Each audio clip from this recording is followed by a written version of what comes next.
Okay, so this is everyone. You can download everyone who fills out your Google form and all of their responses. Um, and so this is everyone who filled out the Ask Congress to Investigate Mills College Google form. And up at the top, you can see it tells you every line will be in this order. First, a timestamp that tells you when they signed it, when they hit the submit button, then their username if they have one, their first and last name if they filled that in, their affiliation, their email address. So you can see at the beginning we've got, one person signed it April 20th at 8:56 p.m. Mountain Time. Didn't have a username. First and last name it was Carolee Worthlin. Affiliation, Mills College Class of 1992, and here's her email address. And then you've got, a few people signing it, different days in May. And you can see, for example, on the first, 1, 2, 3, 4 people signed it. They're all Mills alums. We recognize their names from the groups. They have email addresses that match their names. Pamela Roper is proper4@mac.com. Kelly D. Little is kellydlittle@gmail.com. Not all of us do that, but if we have our names in there, they probably match our real names. And even when, you can tell, probably everyone who signed it on the first got, a text or an email or saw a post about it. But even so, they aren't simultaneous. They're signing them at 2:46 p.m., 6:11 p.m., 6:36 p.m., 6:44 p.m.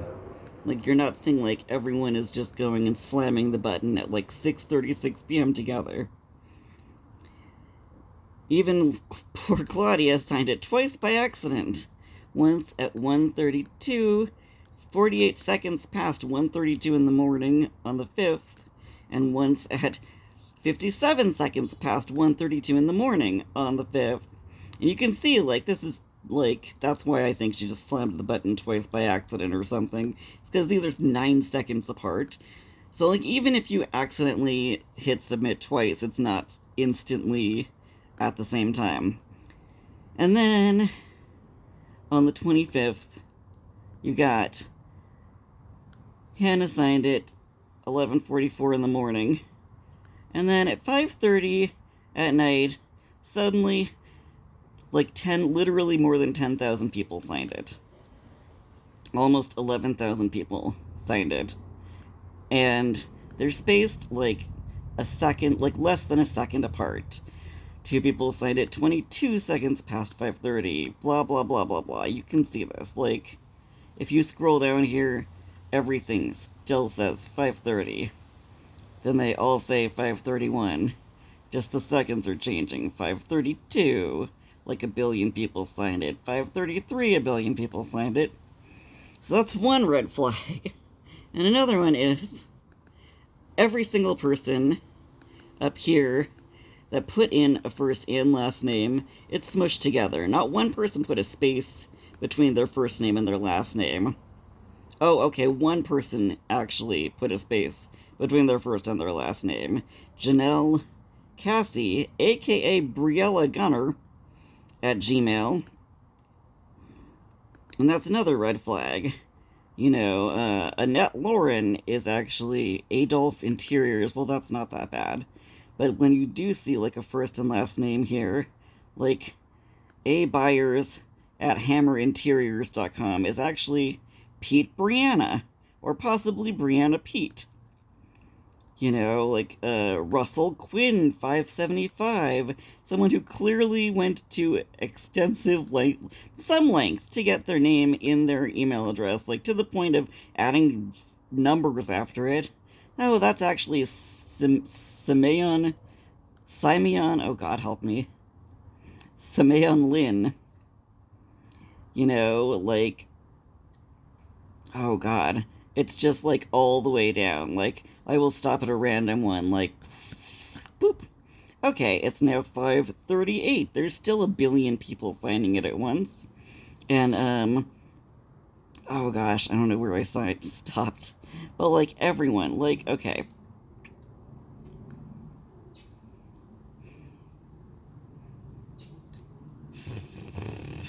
I don't want to murder anyone's name. I'm going to pick one that I know I can say and split up appropriately. Like, okay,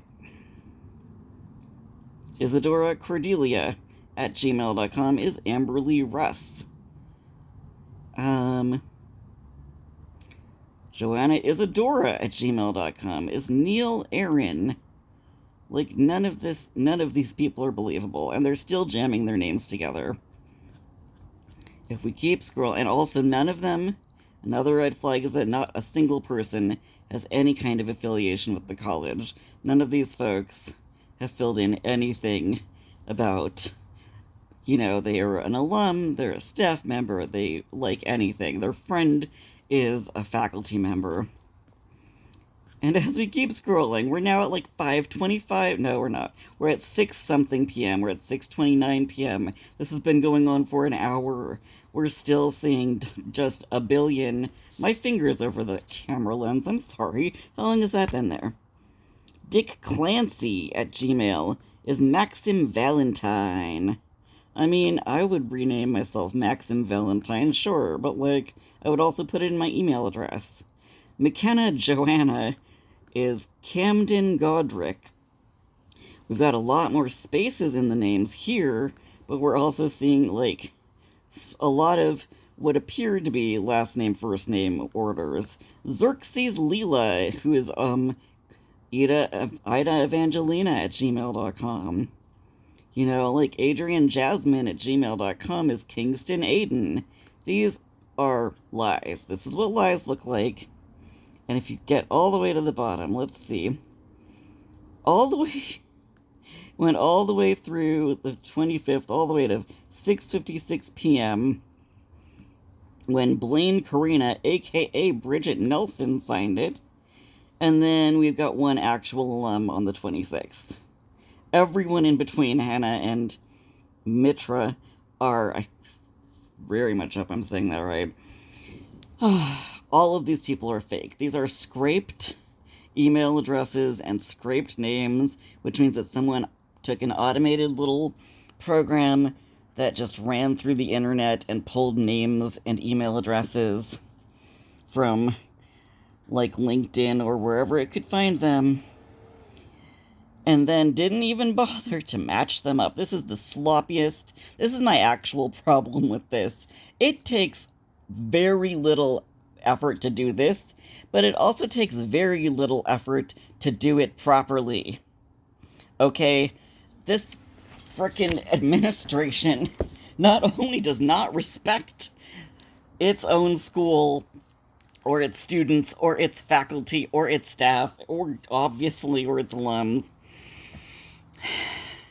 but it doesn't respect the disrespect of not just obvious things like screwing over students and ignoring their demands and refusing to negotiate with the staff union and laying off the part-time faculty. That's demon. Oh, it's actually Kingston Alden. Anyway, that's demonic. We all know. We're all against this, I'm sure. But the disrespect of not even getting a list of names and email addresses out there that matches up. You can find that. You can probably find that more easily than whoever found this junk.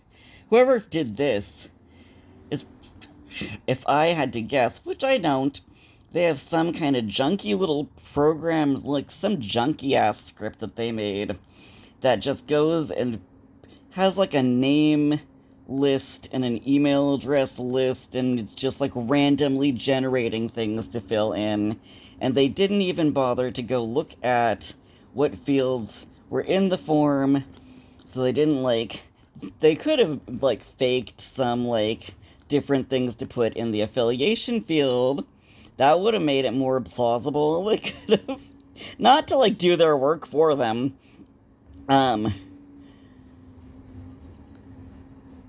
They could have,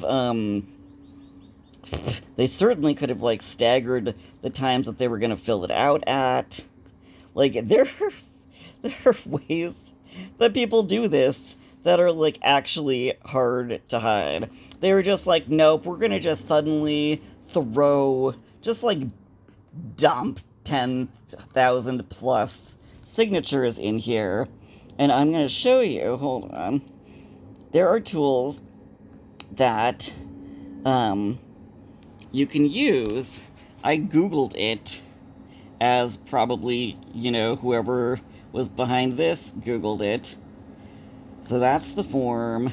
It has 10,922 responses. You can't even, like, look at them like normally you can see answers by question or summaries or individuals. You can't see individual responses here because there's too many to display. You have to download them. If you look at the actual form, how do I look at the actual form? If you go to the form now, it's only got, like, actual alums in it again, because this is really easy to fix. You just delete everyone who signed it, the evening of the 25th. But you can, first of all, there are tons, even Chrome extensions, there are tons of scripts, there's tons of stuff you can use. Literally, this one is called Fake Data, a form filler you won't hate. I mean, it has a video. I'm not going to play it because this is already 11 minutes long.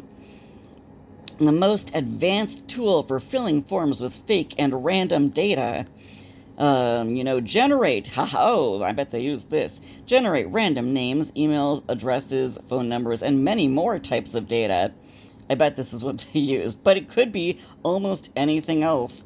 Because, as you can see, there are a ton of related Chrome extensions, like Fake Filler, a form filler that fills all inputs on a page with fake/dummy data, Auto Form Filler. This extension will help developers to fill random values in the form. Google Forms Autofiller automatically fills Google Forms. Random Filler, a simple tool that fills forms with random data or predefined edge cases.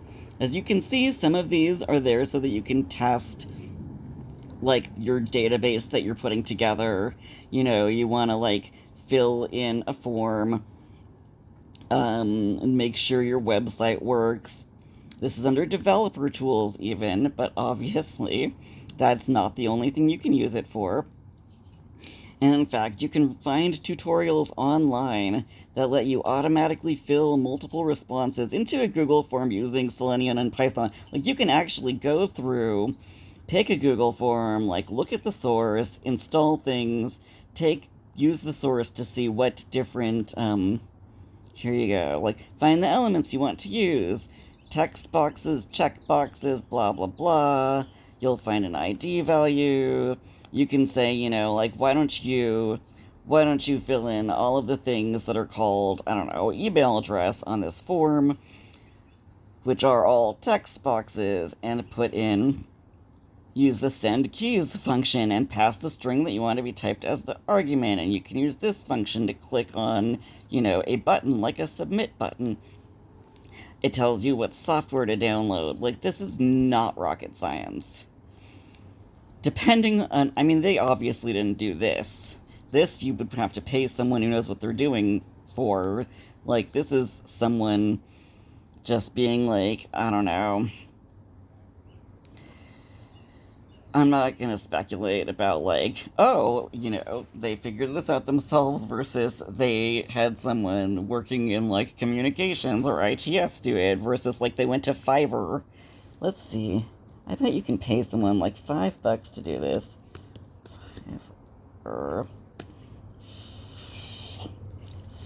Can you search for spam? Google form?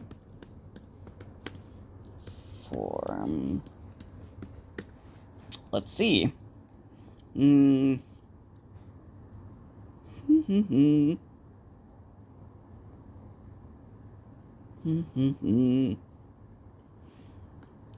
No, people are... Well, at least that's not the search term to use. Fiverr is not a scam. Anyway. Stop. Populate Google form. I'm on the camera again. You see, even someone whose finger keeps going over the camera lens, who's half-assing this video, can tell you how to do this. Anyway, I'm not going to spend the time to figure out how to find someone on Fiverr who would do this for you, but I guarantee you that you can find someone for cheap to just do this real quick, because you can find someone for cheap to fill out like tons of fake reviews on your Amazon thing real quick. And this is roughly the same. This is actually a lower skill level than making your Amazon reviews look real. Anyway, this is some pathetic, shady bullshit. Thank you for listening. Bye.